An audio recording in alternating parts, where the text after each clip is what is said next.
First and foremost, guys, I want to say it's an absolutely glorious day. 910-pound trap bar deadlift.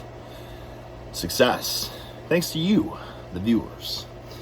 Now, let's kick this thing off here. Told you I'm going to do my best to do Q&As every Sunday. And some of you may not even ask for a Q&A question video, so be it. But if you threw me a question, whether it was a DM, whether it was just a comment, I'm going to respond on video because I feel like it's more personal and means more than just text. Okay? So let's kick this thing off here. Question from Caleb. He says, "Hey Eric, I'm currently running a West Side style periodization, but I like what you do as well.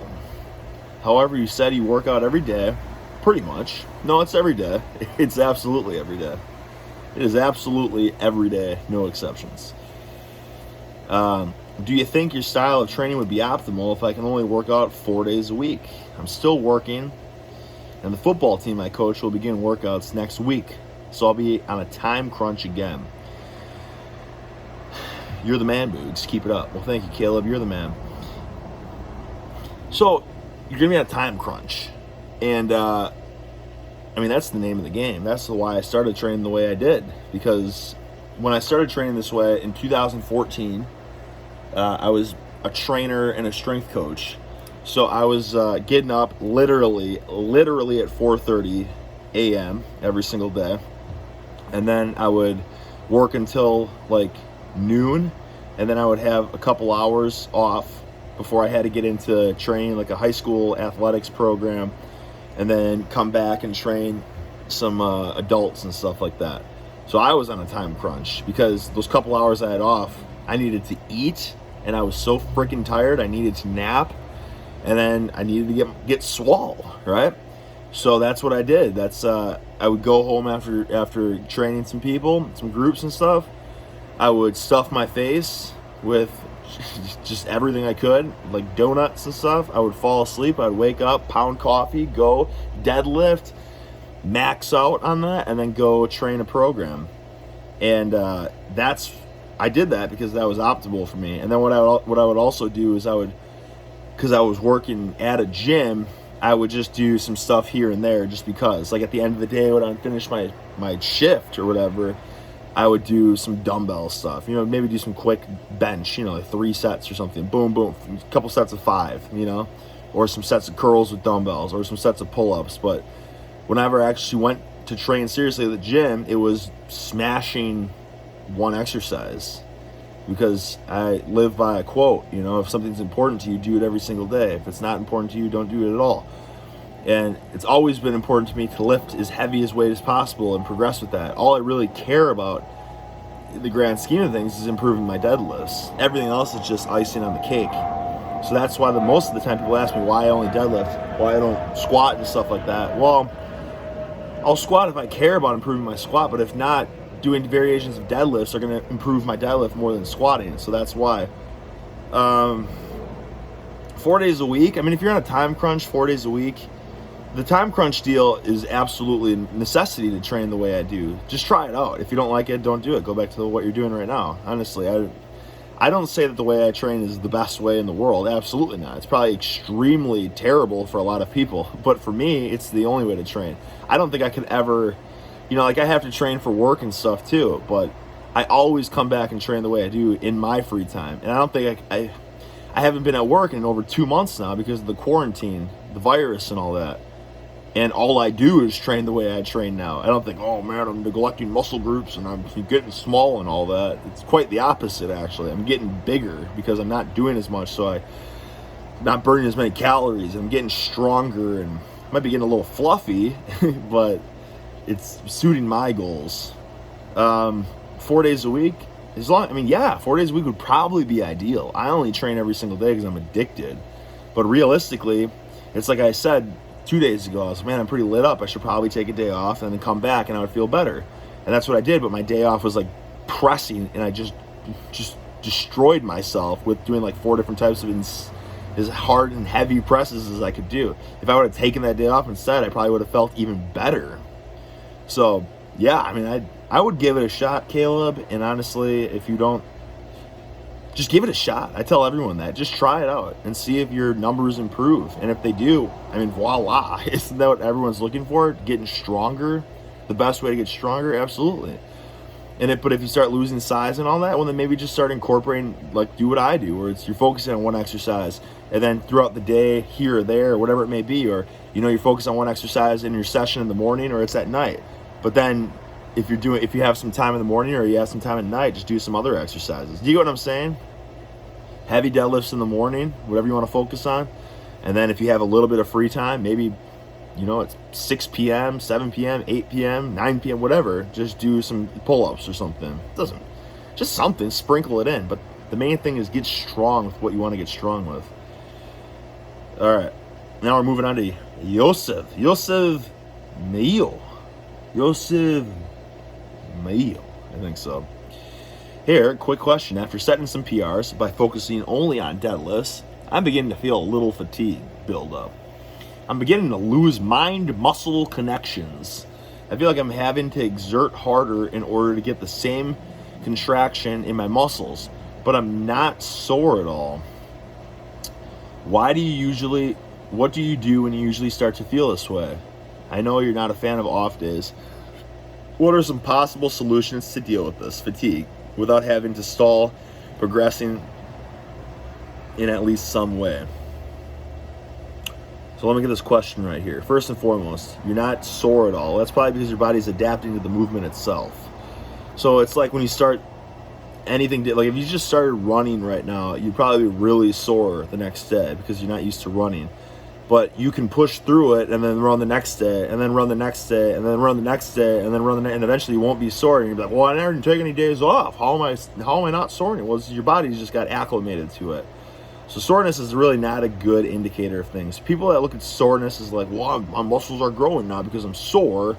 It's like, to a degree, yeah, it means you really like stimulated them, tore them up. They got to heal and recover now. But if you are going off of soreness, you're in for a sore mistake. It's whatever, I don't know, sore treat when you adapt to all your stimulus and you're eventually like, oh, I can't get sore anymore. I'm just not going to grow. Well, you will. You're just not getting sore because your body, your body's used to it now. You're used to training every day. But you're getting a little fatigue buildup. I mean, of course, man. If you're focusing only on deadlifts, and after setting some PRs, well, that's the thing. You're getting more efficient with the movement, so you're lifting bigger weights, hence the PRs.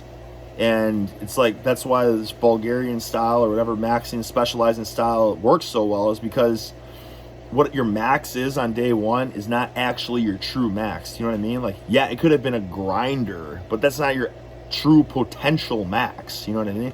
That's your max for the day. That's your max not being efficient with the movement. So you'll set a PR, and then you could do it again the next day, or the next day, or the next day, and you could keep setting PRs. And it's like, did you get stronger, or did you just get more efficient? So eventually, now you're getting to the point where you're pretty efficient with it, and now you're starting to dig yourself into the grave after hitting these PRs. So you're going to need, obviously, a little more time. So what I would do if I was you was I would change the variation a bit. Maybe do deficit deadlifts now, or trap bar deadlifts, or something like that, where you need to get more efficient with the movements. It's a new movement pattern, so you're not pushing your nervous system to the absolute max, even though you think you are, because it's going to be grinders. But your body, you have so much more potential. You know what I mean? So you're gonna grease that groove. You're gonna get better and more efficient with that movement. And then you're going to get better with like a harder movement. So now when you go back to your deadlifts, that should be stronger. What if you took time off, like, oh, I need to recover, and you didn't do any deadlifts or anything like that, then you probably would come back and you wouldn't be efficient. So you would feel weaker. You know what I mean? So you just got to change the variation up change the variation up, ideally to harder variation. The mistake I've made so many times in the past was like, oh man, I'm going to do like partials now, like I would, rack pulls or something. Now my traps are going to get so strong. Then we go back to the deadlifts and it's going to feel like a feather. But it's like, well, maybe the traps, sure. But, you're going to have worse leverages. So in your head, it's like, I can move 1,000 pounds. But then you're at a worse leverage. You're like, holy crap, this 600 pounds feels really hard. So it's, use those same mind games. Do something where like, holy crap, this 600 pounds is really hard. And then when you go back to the easier variation, like, holy crap, this is a lot easier than I thought it would be. It's the same thing like what I'm saying with how I warm up for trap bar deadlifts. Well, all deadlifts now. I basically do a deficit deadlift to warm up. And then once it's like really hard, I take the deficit out and I do it from the floor. So, you know, I take the 2 inches out and then it's a lot easier. It's all about tricking your nervous system. That's honestly the secret. All right, one more question before I have to end this video. Carol, K-A-R-O-L, Carol, I don't know, maybe it's I don't know, something, but I appreciate you, brother. Hey Boogs, I'm your big fan. Thanks for the inspiration. What do you think about cambered bar deadlifts? And then you sent me the link and I watched that. Is this something between a conventional and trap bar, and could it bring carryover for conventional? It is so funny that you sent me this because I actually I messed around with this 5 or 4 years ago. I did this. I had this same idea. I didn't even know other people tried this, but I was at a gym and I was like, oh wow, I wonder like if I deadlift with this bar, because it's more in the midline of your body. So I wonder if it's gonna feel better. And it did, because the weight is not as in front of you, it's more so in the center. But I couldn't, this sucks. I couldn't experiment with it anymore because of the bar, because it's not rigid, because it's kind of like, you know, it's bent and stuff. It had a lot more flex. And I got up to 585 with it, and I gripped it and I ripped it explosively. And the whip or whatever, because I don't know, it was really bendy. It pulled my like back out of position. And that was the one time that I seriously had a back injury. Like I was bedridden for a week. Thank God I was working a job over the phone at the time. I had to work out of my bed. I worked in bed. Like I was just calling on the phone in bed. I had to pee in a bucket. It was horrible because I couldn't walk. I couldn't stand. That's how bad it was. Thank God I got better. I thought I paralyzed myself. It was really bad. I'm sure some of you guys have experienced that before. That's something that I don't wish upon anyone. I don't know, something must have just been out of place, but it healed up and here I am. So it's a lot better. Good. But yeah, I mean, my logic when doing it, and it did feel easier, and it's like a trap bar, but the mechanics are going to be more similar to a deadlift than a trap bar, because a trap bar, your knees could drift a little more forwards, and then your hands are obviously neutral grip. So this way you can have that pronated grip, and you could, I mean, obviously your knees can be a little bit more forward, depending on where the bar's positioned. But I mean, honestly, I just hurt myself doing it, but that was a fluke. I still to this day think about, maybe I should deadlift with that bar. It could be like a you know, a phase, right? You could do trap bar deadlifts first. Then you could do like low handle trap bar deadlifts. Say you do 750 with it, and then you could do that bar, and then do conventional. And maybe it's, but then again, I don't know. I've only tried it once, and it hurt my back. But that's awesome that you sent me that, because I've actually messed around with that before. I would say if you have the bar, do it. Try it. Just feel the whip out before you explosively grip and rip it, and potentially rip your spine. So if you do it and you make awesome progress, let me know, because I think I've seen one of those bars online for like $100 some bucks. Pretty cheap. All right, this is going to go on to video number 2.